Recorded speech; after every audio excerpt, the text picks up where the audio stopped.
findings, and it is said that if the patient has 4 or more of those, then they can be classified as having systemic lupus erythematosus. Now, these criteria are very useful.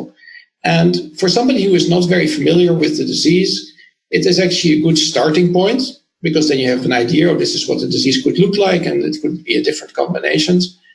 But at the same time, it's also clear that just applying the criteria blindly could make things work out badly. So, for example, in this study by Michelle Petrie from Johns Hopkins, it was shown that the specificity and sensitivity of these criteria is about 85 or 90%, which means that many times it will work out correctly. But if you just keep applying it, sooner or later you will tell somebody, no, you don't have lupus, but they did have it, or vice versa.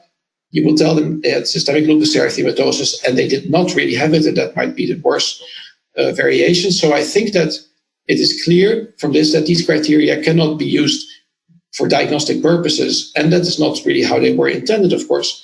But then what's one to do? So some thought that, well, maybe we have to have better criteria. Maybe the fault is with the criteria.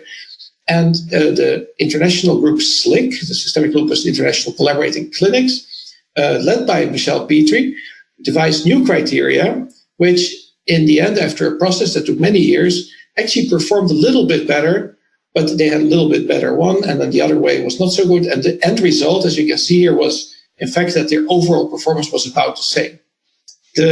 These criteria had 16 instead of 11 items, and you had to have 4 of those, so that sounds like it's easier, but then you had to have 1 in each column, so that makes it a little harder, and the definitions were a bit more precise.